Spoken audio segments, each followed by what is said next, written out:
nos corresponde enseñar.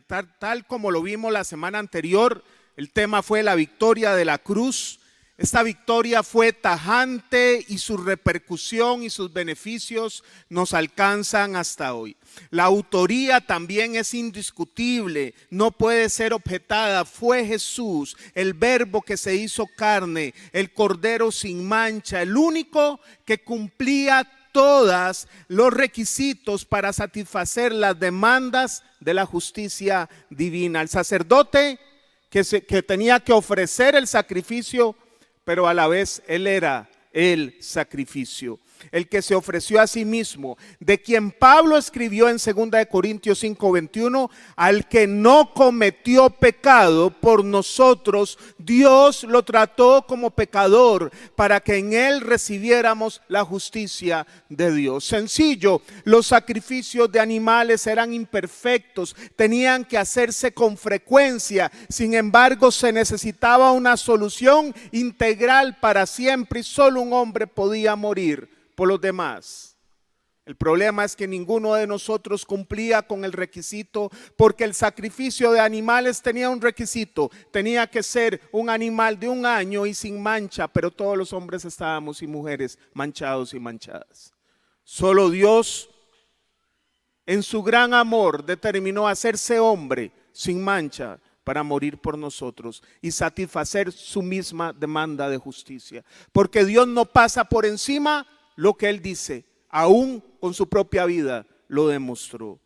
Solo Jesús es el Redentor, solo Jesús es el Salvador, el reconciliador, el camino al Padre, el amor que se hizo hombre para que aquellos que hemos creído, los que hemos participado de su gracia, de las promesas venideras, sigamos su ejemplo de amor, de servicio y de entrega. Jesús nos enseñó que el amor va más allá de las palabras, se manifiesta en acciones de otros. Mire, una percepción incorrecta de la gracia de Dios es vivir sin responder a ese amor derramado. Sería como decir: siga su vida, siga en su pecado, siga sin darse por nadie, nada pasa. Sin embargo, la forma en que respondemos al amor derramado en la cruz nos identifica como la sal y la luz que Jesús nos llamó a ser. Al respecto, el apóstol Pablo, inspirado por el Espíritu Santo y motivado por su propia experiencia, luego de haber sido un perseguidor de la iglesia hasta la muerte, para ser transformado por Cristo en alguien que predicaba, y su legado quedó hoy, el Evangelio de Jesucristo, Él da la respuesta a ese amor derramado, su propia respuesta. En Filipenses 3, 10, 11, Él escribió: lo he perdido todo a fin de conocer a Cristo, experimentar el poder que se manifestó en su resurrección, participar en sus sufrimientos y llegar a ser semejante a Él en su muerte. Así espero alcanzar la resurrección de entre los muertos. Pablo no vivió la gracia como un estado de letargo, de hibernación esperando la venida del Señor, no. Al contrario, es un estado de acción continua en favor del reino, en favor del Señor y en favor del amor desprendido que una persona que comprende la magnitud del precio que se pagó por ella hace porque se sabe agradecida. El tema que hoy le traigo a ustedes es precisamente esa pregunta: ¿cómo respondemos al amor de Dios? ¿Puede orar conmigo, por favor? Padre, en el nombre de Cristo Jesús, Señor, venimos poniendo este mensaje en tus manos, con toda humildad y sencillez de corazón. Ayúdanos en nuestras debilidades, habla a nuestras vidas. Todos somos necesitados de ti y requerimos cada día ser transformados por tu palabra. Señor, glorifícate, exáltate, Señor, en esta mañana, en el nombre de Cristo Jesús. Amén. Para responder a esta pregunta, hoy me permito respetuosamente poder traer una de las escenas más pareciera ser simples que se escriben en la Biblia, pero que tiene un mensaje hermoso en relación a las facetas del amor de Cristo cuando vino en su primera venida. Me refiero al relato que está en Juan 13, 1 al 17, que describe el maravilloso cuadro del lavamiento de los pies. Cómo Dios Todopoderoso, hecho hombre, lava los pies de sus discípulos. Un cuadro de amor que supera y trasciende la comprensión humana. Y con ello me permito también exponerle 4 puntos que a mi entender nos pide el Señor o nos ejemplifica con su vida para que le sigamos en este amor como respuesta a esa pregunta de cómo responder al amor que Dios a través de su Hijo Jesús derramó en la cruz. El primer punto que yo le propongo hoy y que el Señor nos propone a usted y a mí es amarlo a Él como Él nos enseñó. Usted sabía que el Señor dijo que el primer mandamiento es amarás al Señor tu Dios y el segundo amarás al prójimo. Eso quiere decir que el amor no es unidireccional de Dios para nosotros, sino que también tiene que venir de aquí hacia allá. Es vertical y es horizontal, a Dios y a los demás. Nosotros también tenemos que comunicar el amor. Pareciera ser que en algún momento parte de la iglesia se quedó creyendo que la gracia era un estado de pedir cosas, de llenarse de cosas y no darse por nadie. Pero eso no es la gracia de Dios. La gracia de Dios es que nos acercamos a Él, conocemos su amor, nos llenamos de su amor para transmitirlo a otras personas. Eso es gracia. Empieza el libro de Juan en este relato, los versos 1 y 2, capítulo 13. Empieza Juan con una introducción antes de narrar la escena del lavamiento de los pies. Cita Juan: se acercaba a la fiesta de la Pascua. Jesús sabía que le había llegado la hora de abandonar este mundo para volver al Padre. Y habiendo amado a los suyos que estaban en el mundo, los amó hasta el fin. Llegó la hora de la cena. El diablo ya había incitado a Judas Iscariote, hijo de Simón, para que traicionara a Jesús. Sabía Jesús que el Padre había puesto todas las cosas bajo su dominio y que había salido de Dios y a él volvía. Previo a la escena de lavamiento de los pies, el evangelista introduce 4 hechos o facetas acerca de Jesús y su actitud hacia sus discípulos antes de su muerte. En esta introducción en Juan 13, 1, 2, estas 4 facetas la podemos ver. La primera es: Jesús no evadió la hora de su muerte, la afrontó en cumplimiento de su amor y su justicia. Dice Juan que se acercaba el día de la Pascua, y así como se acercaba el día de la Pascua, se acercaba el día de su hora.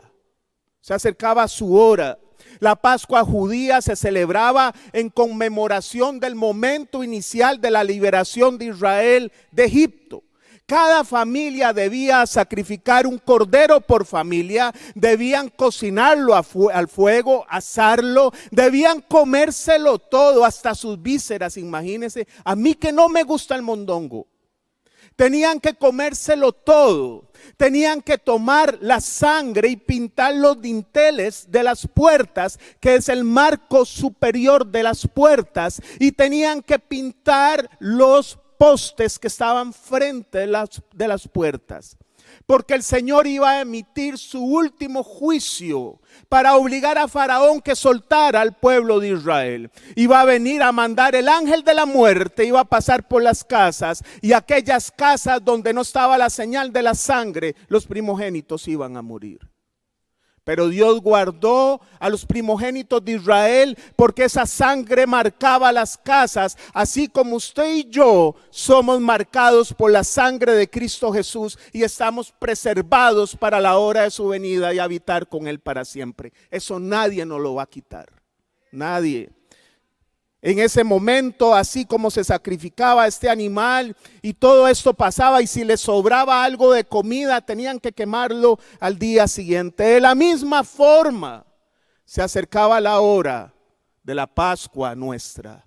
Jesús iba a ser sacrificado. Jesús sabía que le iba a llegar su hora. Jesús sabía que era la Pascua, sabía que un animal tenía que ser totalmente sacrificado y comido totalmente. De la misma forma, su carne iba a ser molida en totalidad.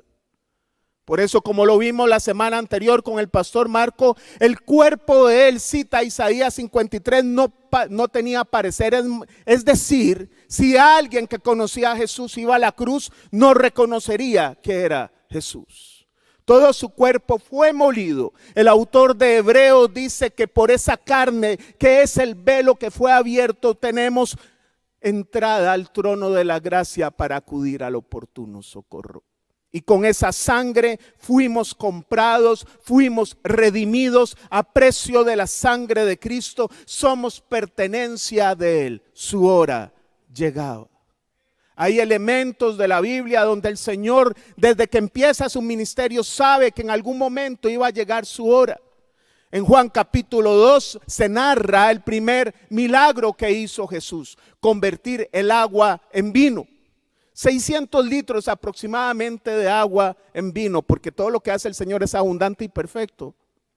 Y en ese momento están en una boda. María, la madre de Jesús, posiblemente era familia de los que contraían o familia del novio, porque estaba en la cocina, pendiente de lo que faltaba. Solo alguien que fuera familiar directo podía estar así.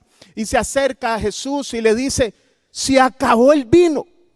Eso era una alerta preocupante, porque según los eruditos y comentaristas estudiosos dicen que cuando el vino se acababa en la fiesta de bodas, no solo la fiesta llegaba a su fin, que una fiesta de bodas duraba de 1 a 2 semanas, no es como las de nosotros, sino que aún era demandado el novio judicialmente. Era una alerta grave en ese momento. Y Jesús le contesta: mujer, ¿qué tiene que ver eso conmigo? Todavía no ha llegado mi hora. En eso no hay una falta de respeto de Jesús a su madre. Sencillamente la reflexión que provoca en María: ¿cómo vienes a mí? ¿Como que yo soy tu hijo o como que yo soy tu Señor? Inmediatamente María se aparta y dice: hagan todo lo que Él diga. Él sabía que su hora iba a llegar. Luego estaba predicando en el templo, también narra Juan 7:30. Y lo querían prender porque los judíos les mordía, perdona expresión, lo que Jesús predicaba. Pero dice el evangelista, no lo prendieron porque todavía no le había llegado su hora. Pero previo al lavamiento del pie, ya Jesús sí dijo que su hora le llegaba. La hora de ser sacrificado. Primero, no evadió la hora de su muerte, la afrontó por amor. Segundo, su amor siempre estuvo presente. Cita en esta introducción la forma verbal compuesta: habiendo amado a los suyos, y luego los amó hasta el fin. Quiere decir que el amor de Jesús no tuvo huecos. Eso es como que un matrimonio amanezcan y se digan: uy, mi amor, te amo, y el lunes que pasa la basura digan: ya va a pasar la basura, salga. El amor de Jesús no tenía huecos, siempre amó. No era de doble ánimo: hoy te amo y mañana no te amo. No, el Señor siempre amó y siempre ama. Lo tercero es que amó aún a aquellos que no le amaron. Cita Juan que ya Satanás había inducido a Judas Iscariote a traicionarlo, pero aún así Jesús lo ama. Y lo cuarto es, decidió sacrificarse a pesar de ser el propietario de todas las cosas. Dice en esta introducción que Jesús sabía que el Padre había puesto todas las cosas bajo su dominio y que había salido de Dios y a Él volvía. Y a pesar de ser propietario de todos los animales, de toda la humanidad, de todos los bosques, como dice el Salmo 24:1, el del Señor es la tierra y su plenitud y todo lo que en ella hay, aún así decidió morir. ¿Cómo no responder a un amor así? ¿Cómo no responder? Pablo da respuesta a cómo responder al amor de Dios. Filipenses 2, 5 al 11. Le voy a pedir que lo busque y que usted lo lea conmigo ahí en voz baja. No es necesario que se escuche, pero por favor, a la hora de iniciar diga: mi actitud. ¿Puede decirlo? Mi actitud. Mi actitud debe ser como la de Cristo Jesús, quien siendo por naturaleza Dios, no consideró el ser igual a Dios como algo a que aferrarse. Por el contrario, se rebajó voluntariamente, tomando la naturaleza de siervo y haciéndose semejante a los seres humanos. Y al manifestarse como hombre, se humilló a sí mismo y se hizo obediente hasta la muerte, y muerte de cruz. Por eso Dios lo exaltó hasta lo sumo y le otorgó el nombre que está sobre todo nombre, para que ante el nombre de Jesús se doble toda rodilla de los cielos, de la tierra y debajo de la tierra. Y le otorgó el nombre que está sobre todo nombre, para que ante el nombre de Jesús también toda lengua confiese que Él es el Señor. Conociendo esta perspectiva introductoria acerca del Señor, Juan describe ahora sí el lavamiento de los pies, un acto de humildad, símbolo de lo que sucedería más adelante en su hora, de lo que Pablo describió como su misión en su primera venida. Se rebajó voluntariamente, tomando la naturaleza de siervo. Y continúa Juan narrando ahora sí la escena del lavamiento propiamente. Juan 13, 4 al 6. Usted lo puede leer en sus pantallas, lo puede buscar. Así que se levantó de la mesa hablando Jesús y se quitó el manto y se ató una toalla a la cintura. Luego echó el agua en un recipiente y comenzó a lavarle los pies a sus discípulos y a secárselos con la toalla que llevaba a la cintura. Este relato se complementa con el relato de los otros evangelios de los sinópticos Mateo, Marcos y Lucas. Y Lucas agrega un dato importante en el capítulo 22. Lucas dice que tuvieron además un altercado sobre cuál de ellos sería el más importante. Mientras Jesús se quita su manto, queda en ropa de esclavo, porque los esclavos y siervos solo usaban la ropa interior, no con el manto exterior. Jesús queda como esclavo, se dispone a echarle agua a la palangana y coge el pañito para lavarle los pies. Ellos estaban peleándose para ver quién era el mayor en el reino. Cuidado si los discípulos de Cristo hoy también creen que esto es una competencia a ver quién es el más carga, mientras Jesús nos manda a lavar pies. En aquel momento lavar los pies era el oficio de los esclavos. Un amo de casa mandaba a sus invitados a llegar a su casa y tenía el anfitrión que poner a sus siervos, y si no tenía siervos, él mismo tenía que hacerlo. Tenía que lavar los pies del polvo que arrastraba en su caminar, quitar su calzado y limpiar, y ahora sí a comer. Imagino que tenía que lavarse bien las manos, ¿verdad? Porque aquella cosa era tremenda. Sin embargo, en este momento no hay siervos en la cena, en esta última escena de la cena del Señor, valga la comparación o la rima. En ese momento solo está Jesús con sus discípulos. Y ninguno de los discípulos tuvo la iniciativa de buscar el agua, la toalla y lavar los pies de los demás, solo Jesús. Los demás se quedaron esperando. Este acto con que empieza Jesús de disponerse a lavar los pies habla de lo que Él iba a hacer en una cruz: morir por todos los pecadores por gracia. Usted y yo no merecíamos que Él muriera, eso es gracia. No merecíamos, pero Él quiso por amor. El acto de amor puro de Jesús se retrata en esta antesala al lavamiento de pies, porque afrontaría su hora por amor. Amó a sus discípulos siempre, amó al traidor de Judas y decidió morir por amor a pesar de ser el dueño de todas las cosas. El segundo punto que le propongo hoy debemos dejarnos lavar los pies. Debemos dejarnos lavar los pies. Sigue del 5 en adelante, sigue el evangelista contando la historia. Cuando llegó a Simón Pedro, recuerda la escena, Jesús empieza a lavar los pies de los discípulos. Probablemente todos los discípulos callados sintieron vergüenza. Cuando llegó a Simón Pedro, este le dijo: ¿y tú, Señor, me vas a lavar los pies a mí? Ahora no entiendes lo que estoy haciendo, le respondió Jesús, pero lo entenderás más tarde. Ahí que tenía que hacer Pedro: cállese la boca, hijo. Pero no, protestó Pedro, a Pedro Echeverría, ¿verdad? Jamás me lavarás los pies. Si no te los lavo, no tendrás parte conmigo. Entonces, Señor, no solo los pies, sino también las manos y la cabeza. Sigue embarrándola. El que ya se ha bañado no necesita lavarse más que los pies, le contestó Jesús. Pues ya todo su cuerpo está limpio y ustedes ya están limpios, aunque no todos. Jesús sabía quién lo iba a traicionar y por eso dijo que no todos estaban limpios.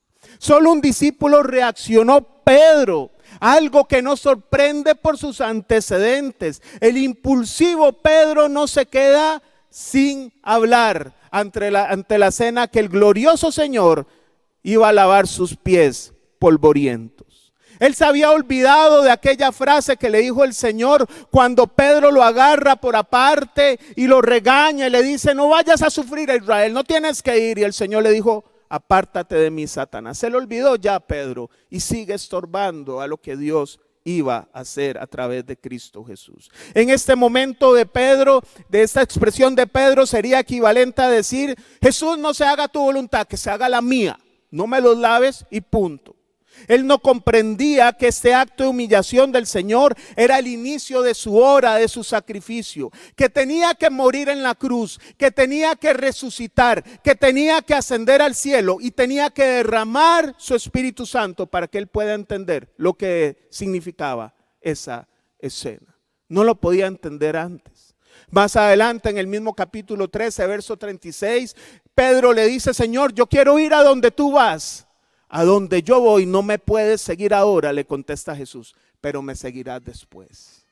Tiene que pasar estos hechos para que él pudiese seguir. Pero lo que Pedro no sabía es que ya no era hora de caminar sobre las aguas, ya era hora de convertirse en un lavador de pies. Hoy vivimos un cristianismo, Señor, Padre, ayúdame, cámbiame ese carro porque es de mal testimonio, Señor. Padre, dame una casa más grande. Solo pedir, hay una fiebre de pedir y no es malo pedir, pero el evangelio es lavar pies. Y Dios te va a proveer del agua y del paño para que lo sigas haciendo. Solo Pedro reaccionó de esa forma. Él dice: no solo los pies, sino también las manos y la cabeza. No entendía que ese sacrificio lo iba a limpiar para siempre. No era una limpieza física. El Señor le estaba simbolizando lo que iba a pasar. Por eso dijo: todos están limpios. Bueno, hay uno que no. No todos. Judas. ¿Sabe? Una vez que el proceso de la cruz, la resurrección, la ascensión y el derramamiento del Espíritu sucede en Pablo, nos da una respuesta a aquello que Pedro en aquel momento no entendía. En Romanos 8:17 dice Pablo: y si somos hijos, ojo, y si somos hijos, ese sí es condicional. Y si somos hijos, somos herederos, herederos de Dios. Así como el Señor fue exaltado, Dios nos da una promesa de estar con Él. Pero, sigue Pablo, pues si ahora sufrimos con Él, también tendremos parte con Él en su gloria. El Señor nos enseñó que no había exaltación si no había cruz, y nosotros no somos la excepción. Más adelante el Señor le vuelve a recalcar a Pedro esto, Y el tiempo de la presencia física del Señor estaba terminando para Pedro. El tiempo en que Jesús iba a estar con él ya se estaba terminando. Ya se estaba terminando el proceso de preparación, de capacitación. Se acercaba el momento de ejercer lo que él había aprendido caminando con Jesús. No podría lavar los pies de otros si primero sus pies no eran lavados. El Señor había dicho en Mateo 16, 24, 25, si alguien quiere ser mi discípulo, tiene que negarse a sí mismo, tomar su cruz y seguirme, porque el que quiera salvar su vida la perderá, pero el que pierda su vida por mi causa la encontrará.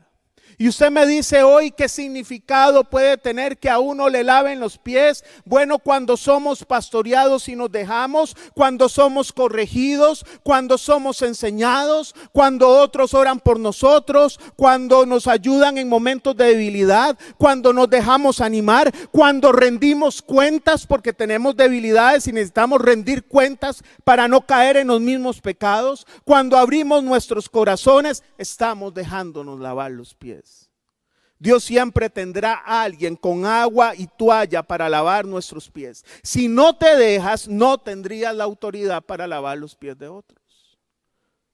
Muchos líderes religiosos han caído en pecado sencillamente porque creen que solo tienen que dar, solo tienen que enseñar y no le tienen que rendir cuentas a nadie, y por eso pasa eso.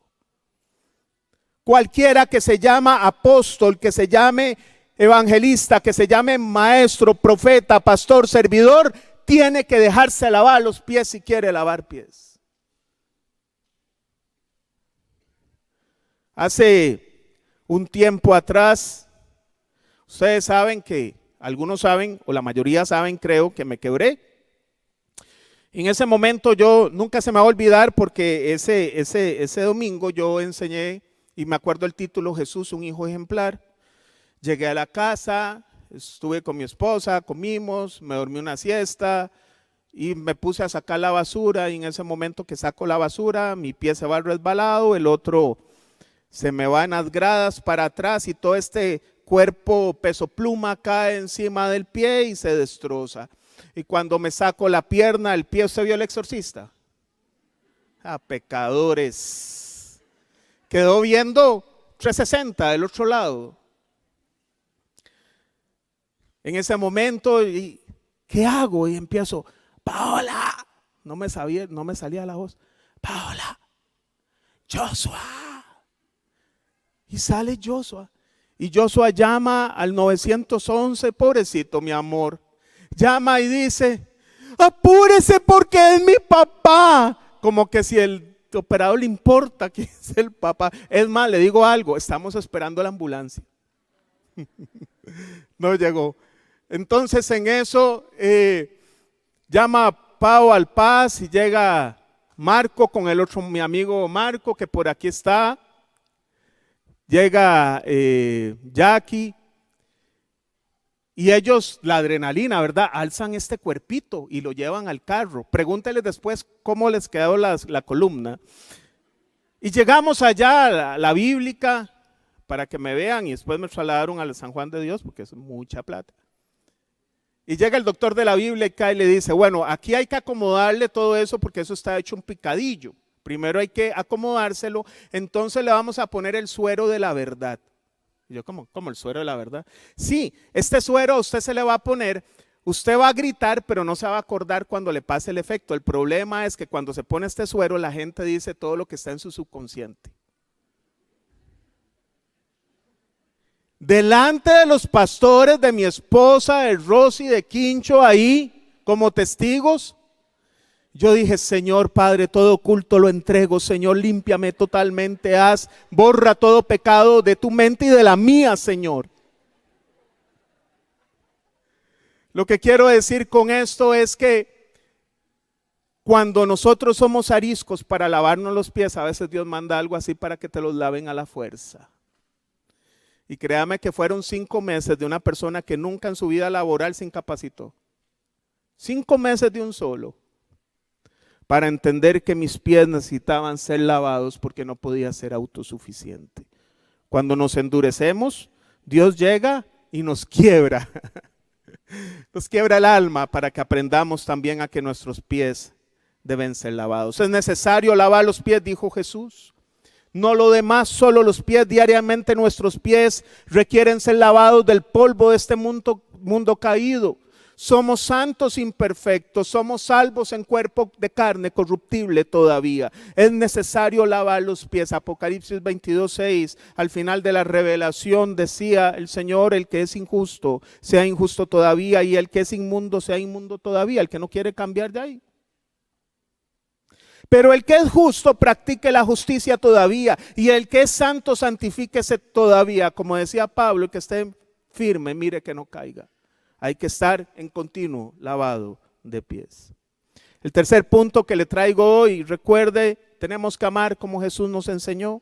Tenemos que dejarnos lavar los pies. El tercer punto, tenemos que lavar ahora sí los pies de los demás.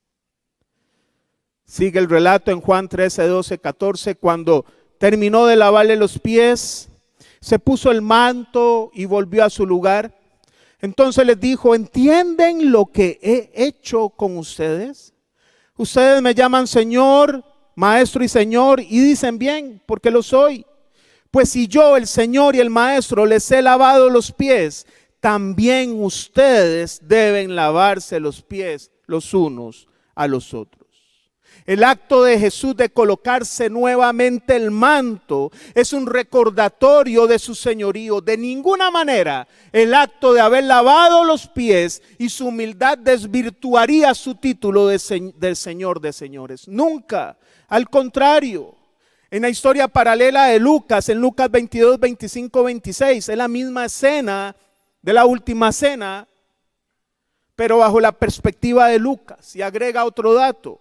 El Señor Jesús les dijo en medio de esa cena: los reyes de las naciones oprimen a sus súbditos, y los que ejercen autoridad sobre ellos se llaman a sí mismos sus benefactores. No sea así entre ustedes, al contrario, el mayor debe comportarse como el menor, y el que manda como el que sirve.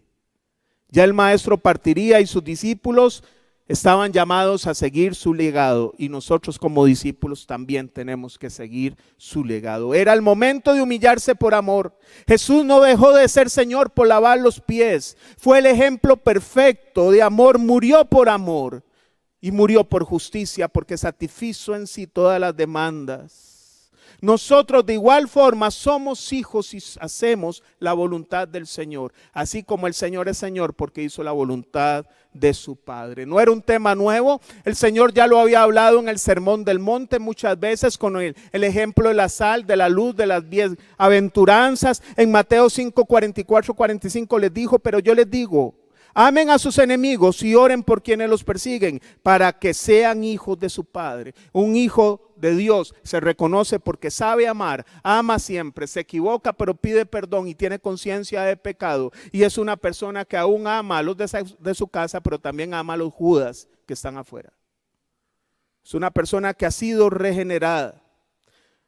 Días atrás escuché una disertación, un comentario, un pensamiento de Dante Gebel, me gusta mucho, Dios le ha dado mucha gracia, y él hablaba acerca de la generación de nuestra, que ya tenemos prácticamente 50 años, y él hablaba acerca de que somos una generación irrepetible. No sé si alguien la escuchó, la postearon en Facebook. Entonces dice: somos las generaciones que había que plantear una estrategia para poder tener novia. No había WhatsApp, no había nada, había que realmente ser estratega. Yo recuerdo que fui a la municipalidad de Desamparados, había un teléfono público, aquel letrero amarillo con negro, le puse un montón de monedas ahí, empecé yo a llamar a Paola y a echarle el cuento. Y adelante en la fila: jale, que tenemos que llamar. Y usted, cuando está enamorado, a usted no le importa lo que usted oye. Lo que sí, uy, sí, Señor, que este color por lo menos me diga que sí. Me dijo que sí. Ya tenemos 24 años de esposos y 4 de novios. Pero había que hacer una estrategia. Entonces usted se enamoraba de verdad. Usted llegaba a jugar fútbol, decía él, y le decía al vecino: présteme la manguera para tomar agua. Y recuerdo que usted iba a un tubo y los otros compas usaban el mismo tubo, entre todas las babas de todos, ahí entre todos. Era otra cosa. La mamá se enfermaba, el papá se enfermaba y los hijos eran más anuentes a ir a satisfacer lo que había que hacer en casa mientras papá y mamá enfermaban. Recuerdo que en aquel momento, cuando yo me gradué de bachillerato, recuerdo, fui buen estudiante, pero en aquel momento recién habían puesto bachillerato, habían pasado muy pocos años que lo volvieron a poner. Y recuerdo que en aquel momento que lo paso, mi papá me da un sobre con 35,000 colones de aquel momento. Papi tenía un buen puesto, era ingeniero, ganaba bien. Y yo fui y me compré, ¿quién vivió esa época? Que se compraba unas tenis con lengüeta bien grande, con la marca, se las ponía y el pantalón por debajo, así. Y la lengüeta así, uno todo polo, ¿verdad? Con serios problemas de identidad, que vean que andaba Nike, Reebok o Adidas o cualquier cosa. ¿Se acuerdan de esa moda? Llego yo y me gasté los 35,000 pesos de aquel entonces en un día. Y llegó mi tata y me dijo, omití decirle algo, vi que se lo gastó, eso es lo último que usted va a ver de mí de ahora en adelante. El problema no fue ese, el problema es que lo cumplió. Entonces yo recuerdo que cuando estaba en la universidad siempre le preguntaban, ¿usted dónde trabaja? Todos nos preguntamos, hoy no es así. Hoy creemos que tenemos que solucionar la vida de todos los hijos, de todo. Entonces usted generó carácter, usted se casaba y era aventado, no tenía, ni casa tenía, yo empecé alquilando, algunos sí tenían casa, y usted construía todo entre los dos. Hoy la mayoría de los jóvenes todo lo tienen, solteros. Cuando se casan no hay un vínculo tan duradero porque si no sirve, jalamos y punto. Yo tengo mi profesión, tengo mi carro, tengo mi lote, nos vamos. Y no es que está mal, pero a veces faltan esas cosas. Pero yo a esto que decía Dante Gebel, creo que en algo hemos fracasado. La generación X, la generación de los 50, hemos fracasado en algo. Creo que fuimos lavadores de pies, pero no hemos enseñado a la otra generación a lavar los pies. La sociedad me lo demuestra. Hoy mamá se enferma y los hijos esperan que mamá se cure para que les haga la comida o papá. Hoy están en un hotel de 5 estrellas donde cuando se quedan sin plata, aunque trabajen y estudien, buscan a papá y mamá para que los salven, en lugar de ellos ver cómo honran a sus padres. Es una generación que nos enseñó que es más estudiada. Antes nuestros abuelos no tenían estudios, pero los actos de corrupción que hoy se ven, antes no se veían. Porque hoy tenemos una generación altamente escolarizada, pero que no, lastimosamente muchos no pasaron por la escuela de los valores. Aquellos que no se negocian. Pareciera ser que sí fallamos en lavar los pies de otros. Pareciera ser que sí fallamos en enseñarles a venir a la iglesia a aprender a ser lavadores de pies. Pareciera ser que les soltamos mucho el mecate. Pareciera ser que no les hicimos estructura. Yo no me atrevería a decir que somos la mejor generación. Creo que hemos fallado y Costa Rica lo demuestra. ¿Cómo está? El cuarto punto y último que le propongo hoy es tiempo de lavar los pies de Jesús. Y usted se podría preguntar, ¿cómo podemos lavar los pies del Señor si ya el Señor físicamente no está con nosotros? El Señor termina o parte de este texto, lo que traemos hoy hasta el 17, en el 15 y 17, ahí sigue Juan y el Señor dice, les he puesto el ejemplo, para que hagan lo mismo que yo he hecho con ustedes. Ciertamente les aseguro que ningún siervo es más que su amo, y ningún mensajero es más que el que lo envió. ¿Entienden esto? Dichosos serán si lo ponen en práctica. Jesús lo que está diciendo, si yo siendo el maestro lo hice, usted no es más que yo, lo tiene que hacer. Lo tiene que hacer. ¿Cómo lo podemos hacer? Mateo 18, 4 al 5, el Señor dijo, por lo tanto el que se humilla como este niño será el más grande en el reino de los cielos, y el que recibe en mi nombre a un niño como este, me recibe a mí. Hay una historia que me motivó a hacer esta enseñanza cuando ya había construido una que tenía lista para hoy. Nosotros en casa tendemos, mi esposa y yo, a conversar muy tarde, de 12, 11 hasta 1 de la mañana a veces. Y en eso ella está en un programa de capacitación de Casa Viva de forma voluntaria, se quiso meter en ver experiencias y a casa llegaron algunas personas de otras naciones para ver el modelo Casa Viva. Y dentro de este modelo es muy común, bueno, no tan común, uno quisiera que fuera más común, que se acojan niños, pero los adolescentes nadie los quiere, porque el adolescente ya va sin estructura, porque el adolescente es como decían los abuelos, ya el árbol está torcido, fueron abusados, tienen situaciones tremendas en su vida que necesitan mucha sanidad. Hay un par de historias que quiero contarles hoy. Vamos a cambiarle los nombres, tenemos autorización de la jefa de Casa Viva para contarlos, pero vamos a cambiarle los nombres. Casa Viva es un programa que acoge chicos abandonados en el tanto son adoptados. Lastimosamente en Costa Rica hay más posibilidad que acojan un perro que acojan un niño. Lastimosamente es así.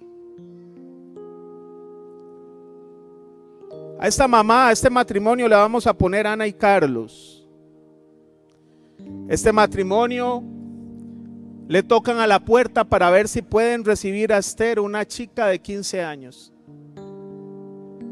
Una chica que viene de un escenario tremendo, sin estructura, una mamá que no le digo a qué se dedica o se dedicaba, sin amor, con un montón de costumbres que traen de casa.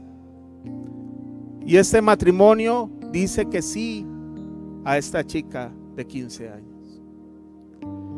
El tema es que después vuelven a tocar a la puerta y aparece Ruth de 12 años. Ustedes pueden recibir a Ruth, misma historia, 12 años. ¿Y qué creen? Dijeron que sí. Y después viene otra adolescente, María, y tocan a la puerta porque es que nadie los quiere en ninguna casa. Ya tienen 2 tremendos desafíos. ¿Y qué creen? Dijeron que sí. Y usted dice, Señor, esta familia tiene que ser bendecida, va a caer lluvia, bendición sobre ellos. En medio de este proceso, Ana sufre la dolorosa noticia de que le piden el divorcio. Y ya no es Ana y Carlos, es Ana y sola. Y esta mujer dijo, yo a ustedes no las devuelvo, yo termino con ustedes. Hoy Esther ya no tiene 15 años, tiene 26. Trabaja y está próxima a graduarse de su carrera universitaria. Ruth tiene 22 años, trabaja y está en una prestigiosa universidad. Y la chica está en proceso de sanación, pero ya no es Ana sola.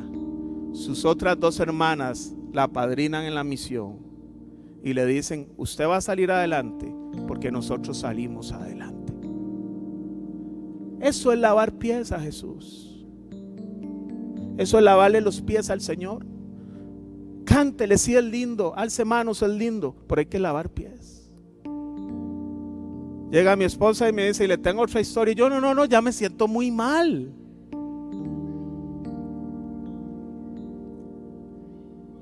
Esta le vamos a poner Fernanda, la mamá. Toca a la puerta de Fernanda Priscila. Igual la adolescente la acepta. Pero Fernanda descubre que a Priscila después de 3 meses como que se le aumentó el vientre. Fernanda descubre que no había acogido una, sino 2 personas. Venía embarazada. Y esta mujer dijo: ya no solo voy a ser mamá, voy a ser la abuela de ese bebé. Porque ya a esas edades no se les dice tío o tía, ya es la esperanza de que alguien les diga mamá en su vida a alguien. Cuando ella va a dar a luz, le dice: ¿cómo me gustaría que mis hermanos, que no sé dónde están hace años, pudieran ver a su sobrino? Esta mujer llama a Casa Viva, la gente del PANI se porta súper bien. Ella no sabía que sus otros hermanos estaban en otros albergues. Los reúnen, está ella con su bebé, tocan a la puerta y son los hermanos: aquí estamos. Y ella entre lágrimas le dice a su mamá: hoy ha sido el mejor día de mi vida. La gente se queja porque Dios no le respondió porque tenía un problema económico, Dios mío. Y esta chica dice: hoy es el mejor día de mi vida. Gente, nos toca lavar pies.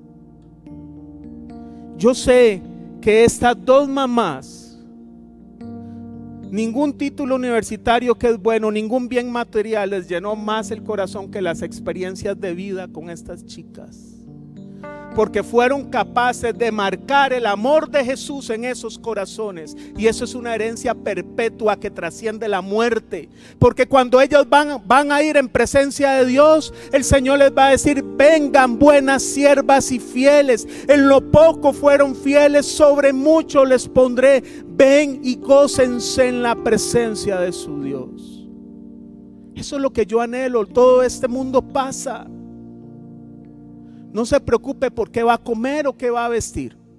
Ahí está, ahí vamos pasando el día y ahí está todas las tiendas de ropa americana, American Chuicas. Eso es el último detalle. Lo importante es dejar la marca de Jesús y lavar pies. Puede ponerse de pie, por favor. 3 conclusiones para finalizar en esta mañana. La primera: en el reino de los cielos, lavar los pies es un alto honor. Usted lavar los pies de personas que para Dios significan mucho. En Mateo 25:40 dice: el rey les responderá: les aseguro que todo lo que hicieron por uno de mis hermanos, aún por el más pequeño, lo hicieron por mí. Hay recompensa segura para los lavadores de pies. Mateo 25:34: entonces dirá el Señor a los que estén a su derecha: vengan ustedes, a quienes mi Padre ha bendecido, reciban su herencia, el reino preparado para ustedes desde la creación del mundo. Y así como se acercaba la hora de la Pascua y se acercaba la hora del sacrificio del Señor, familia, también se acerca nuestra hora. Romanos 13:11 dijo Pablo: hagan todo esto estando conscientes del tiempo en que vivimos. Ya es hora de que despierten del sueño, pues nuestra salvación está ahora más cerca que cuando inicialmente creímos. Puede cerrar sus ojos y abrazar a su familia que tiene a la par. Si tiene un amigo, puede abrazar a su burbuja, puede abrazar y puede decirle: usted, quiero lavar tus pies. Aunque le vean con cara: bueno, usted nunca me ha lavado los pies y ahora sí viene con esa paja. No importa. Dígale: hoy quiero lavar tus pies. Porque se empieza en casa. Para construir una nueva generación de lavadores de pies hay que enseñarlos a lavar los pies de los de la casa. Si no, hemos fracasado. Padres, tengan estructura con sus hijos. Que su sí sea sí. Enséñelos a lavar los pies. Que no haya recompensa si no lavaron los pies, porque Dios es un Dios de recompensa para los que obedecen. Tenemos que replicar esto en casa. Enséñalos a hacer las cosas para que cuando ellos se casen se den por su esposa y su esposo, por sus hijos. Y puede decirle usted también: hoy me voy a dejar a que me lave los pies. ¿Se lo puede decir? Hoy me voy a dejar que me corrijas, que me digas lo que hago mal para mejorar. No lo tomaré personal, sé que me amas. Hoy decido también dejarme lavar los pies. Y juntos podamos decir: Señor, hoy quiero lavar tus pies también. Eso es lo que vale la pena. Figurar en redes sociales o en Spotify o todo eso, eso es un accesorio. Es lavar los pies, coger el agua, la toalla, arrodillarse, coger los pies polvorientos, lavarlos. Eso es amor. Padre, en el nombre de Cristo Jesús, Señor, sorpréndenos, transformándonos en lavadores y lavadoras de pies, Señor. Nada puede llenar más de gozo el corazón del ser humano que lavar los pies de los demás. Nada puede perfeccionar más el corazón del ser humano que permitir que nuestros pies sean lavados. Señor, con humildad venimos delante de ti rogándote que pongas un corazón conforme a tu corazón, capaz de amar como nos enseñaste. Capaz, Señor, de entender que tenemos que amar aún a los que nos aman. Capaz, Señor, de entender que la gracia es un estado de acción genuina en favor del amor. Señor, enséñanos a hacerlo. Empezando por papá, por mamá, por honrarles, por ayudarles en los quehaceres, aún los que trabajan en los gastos, que puedan pensar en los demás, Señor, a los hijos, honrando a sus padres, a los padres también amando a sus hijos.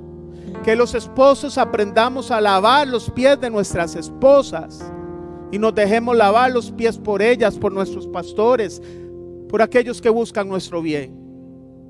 Y ayúdanos a lavar los pies también mutuamente. Padre, te damos gracias. Bendice esta hermosa familia. Llévala con bien a sus hogares. Y que la paz de Dios, que sobrepasa todo entendimiento, guarde sus corazones y pensamientos. En Cristo Jesús, Señor nuestro. Amén y amén. Que Dios los bendiga.